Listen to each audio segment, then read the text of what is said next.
How's it going, everybody? It's Jay from Firebird Films here. I am currently on my way to my friend's house. He wants to go see The Martian, so I am going to go see that for a second time, and that's perfectly fine with me. It was a great movie. So I am here to review the new James Bond movie, Spectre. It stars Daniel Craig. You know, all the cast from the other movies has returned, along with the new set of cast members, including Christoph Waltz, Léa Seydoux, and Monica Bellucci. This is also directed by Sam Mendes, who directed Skyfall, and right off the bat, I'm just going to tell you, I'm a huge James Bond fan. I was really excited for this movie, and I started to hear reviews like, yeah, it's good, it's just not as good as Skyfall. It's more formulaic, which is fine with me. I wanted a Bond adventure that was more like the classic movies, you know, something a little more simple, you know, a kind of movie you can watch on a Saturday night, you know, just a simple James Bond movie with Daniel Craig. And that is what I got for the most part. I'm pretty satisfied with Spectre. I thought it was a really good movie. Certainly not as good as Casino Royale or Skyfall, but I wasn't expecting it to be. So I was very happy with what I got in the end. First of all, I just gotta say, Daniel Craig is perfect as Bond. Like, he honestly, don't want to lose you there. He really does play this character perfectly, and you know, he's played so many versions of the character now, you know, when he was becoming Bond in the last 3 movies, and so it was really nice to just see him come into his own as the character. It was a real treat to watch, because he kills it in the role. I mean, he is definitely one of my favorites. You know, I made him number 2. I tied him with Timothy Dalton as my second favorite as the character, and I stick to that. He is so good in this role. Everyone in this movie is fantastic. You know, Ralph Fiennes is a really good replacement for Judi Dench as M, which was no surprise to me, because Ralph Fiennes is just such a terrific actor. But it was really nice because he still got a lot to do in this role. There was this subplot with this other guy. I don't remember the name of him. Oh, he was called C. I don't remember the actor's name, but there was a subplot in the movie that ultimately, like, it wasn't really relevant to the movie, but I mean, it was just fun to watch Ralph Fiennes, you know, chewing up the scenery as this character, because he's just such a good actor. And then Naomi Watts, Ben Whishaw, really good as Moneypenny replacements.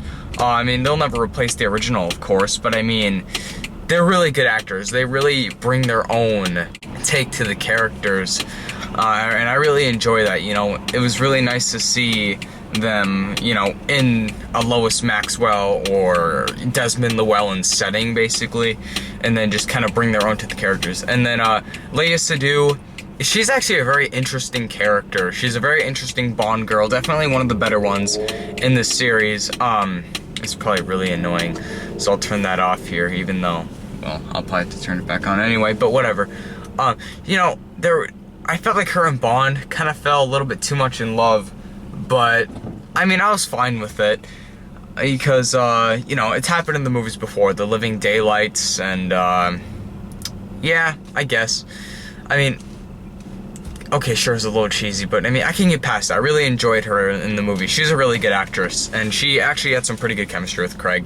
It wasn't like the greatest or anything, but you know, it was good. It was better than most CW things, not including Arrow and Flash. But yeah. So let's get on to Christoph Waltz as the villain, Overhauser. He was really good. I really liked Christoph Waltz. And I mean, no surprise there. I mean, Christoph Waltz is just such a great actor. I'm probably gonna lose you here at this turn. Oh, okay, we good? We good. We are good. Oh shit. No, but Christoph Waltz, I mean, he's such a good actor. I mean, Inglourious Basterds proved that he would be an amazing Bond villain. And I mean, I guess it's disappointing that he's not amazing in this role. But it's not really his fault. I mean, really, the material, this is my first problem with the movie.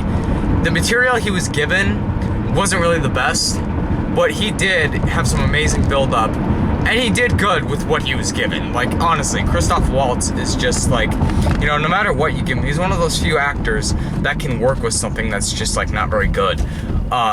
Now it's gotten to the action scenes. Now that you know my thoughts on the villain and the characters and everything.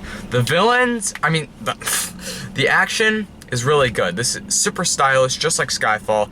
It was a really well-directed Bond movie. Honestly, this probably has the best visuals.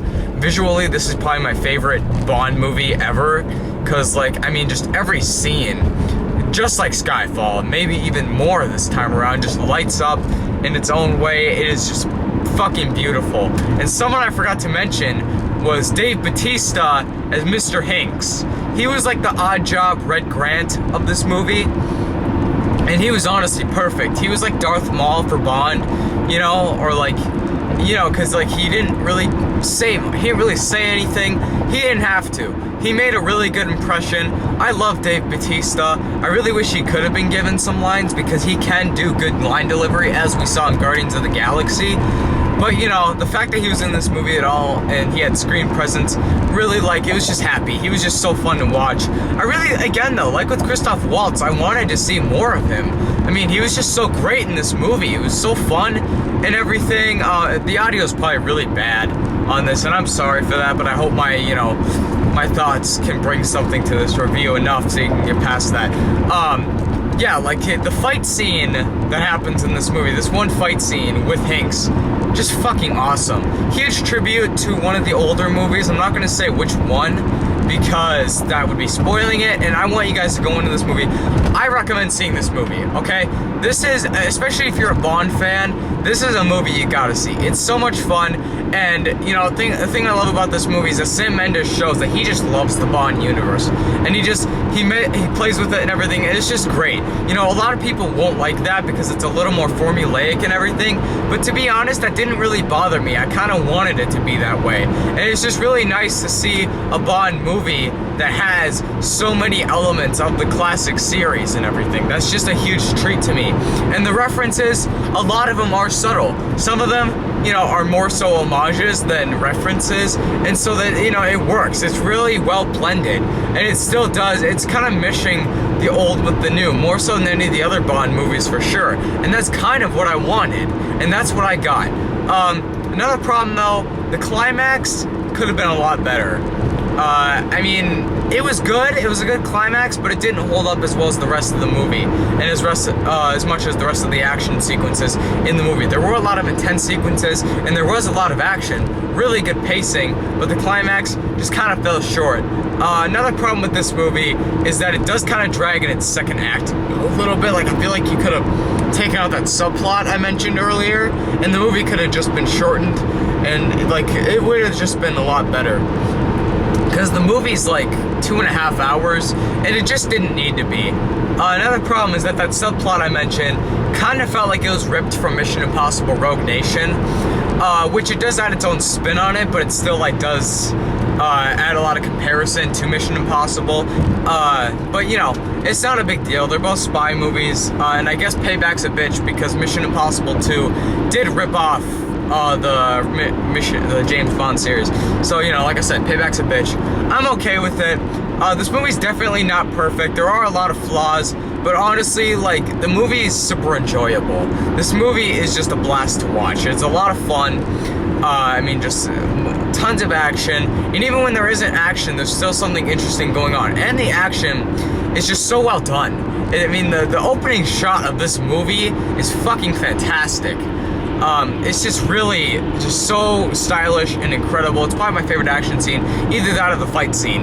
Yeah, the fight scene's my favorite part of the movie, but, you know, it's just, and it's just funny. The movie's really funny, too. I mean, like I said, it's so enjoyable because there's just a lot of humor, like the original series. It even has that same type of humor. Like, you can tell that the writers and the director really wanted to bring that, you know, that old style that the movies had, and that was just awesome to me. Some people won't like that, but I did. I loved it. I thought it was cool. So, I mean, really, your enjoyment of this movie really goes by how much you love the James Bond series. If you're a casual fan, you know, you've maybe just seen a couple of them, you're not going to appreciate a lot of the things as much as a huge Bond fan like me would. But regardless, it is a really fun action movie. But I mean, the characters, I don't know, I feel like they tried to make it a very personal journey for Bond. but it wasn't as personal as I think they wanted it to be. But like I said, that's fine. I mean, if it's more action driven and they do attempt something, I can at least appreciate it. So overall, I'm gonna give Spectre a B+. I think that's a very reasonable score for this movie because it was really enjoyable, but it did have a lot of flaws. But I was able to look past a lot of them. Also, maybe this is a nitpick, but I noticed that for Thomas Newman's score, he was reusing a lot of the same songs or same tracks that he used in Skyfall, like for the opening action scene and everything. And I mean, that's fine if you have a really good track, but it was kind of distracting. It did take me out of the scene a little bit, but I mean, that you guys probably won't notice that. If you don't notice that, you can still enjoy it. That was just something that bothered me. Regardless though, I give it B+ to Spectre. Really enjoyable. I'll probably go see it again because I love Bond, I love Daniel Craig, I love the stylish action scenes, the visuals, the cinematography, I mean, it was just an absolute thrill ride for the most part. I really liked it, so I hope you guys go check it out. Let me know your thoughts down below. If you haven't seen my Bond-a-thon I did a couple years back, check that out. I hope a lot of you guys that watched that come here and watch this, and I hope you guys enjoyed this. Like I said, I'm reiterating a lot now, so yeah, thank you for watching. Rate, comment, subscribe, do that other stuff, do whatever floats your boat. So long.